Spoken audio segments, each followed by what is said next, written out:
Totoo nga ba na nagkakamabutihan ang dalawang aktor at aktres ng ABS-CBN na sina Paolo Avellino at Kim Chiu? Tara't na't panoorin!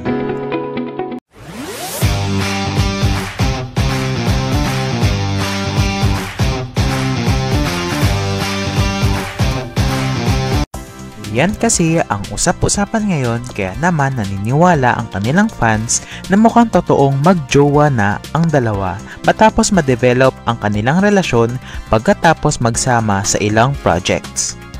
Mismo ang direktor daw nila sa What's Wrong with Secretary Kim na si Chad Vidanes ang nagsabi na may bahid ng katotohanan ang hintayan ni na Paolo at Kim.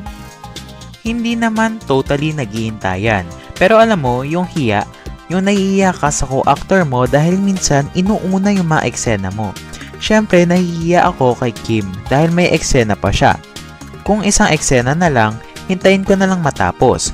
Paglilinaw ni Paolo sa panayam ng ABS-CBN. Sinagot din ni Paolo ang balita na hinahatid daw niya lagi si Kim sa bahay nito, lalo na kapag late nang matatapos ang kanilang taping. Sabi ni Pao, layo ng bahay ni Kim. After ng taping, I'm sure pagod na kami pareho.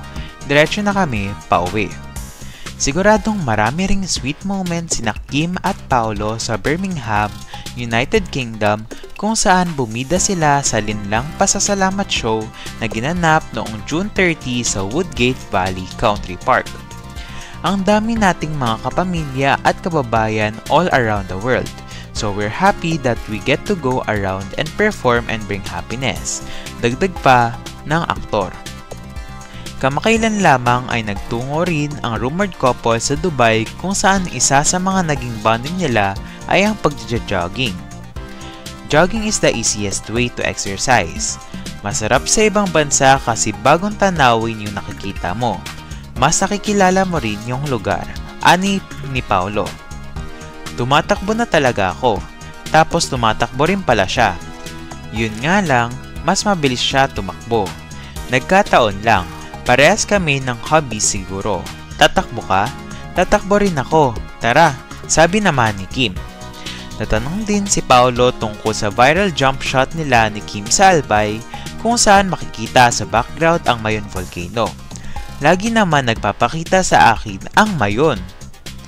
Pang-aasa naman ni Kim sa kanyang leading man, lagi niyang sinasabi yun, "Oy, minsan lang daw magpakita yan sa mga taong mababait lang daw." Sabi niya sa akin, lagi ko naman nakikita ng buo yan eh. At dyan nagtatapos ang ating chika for today. Huwag kalilimutang pindutin ang subscribe, bell button para lagi kayong ma-notify kapag nag-upload ako ng bagong chika at balita. Like at share button na din para marami pang ma-upload kagaya ng ganitong content. Yun lamang, paalam!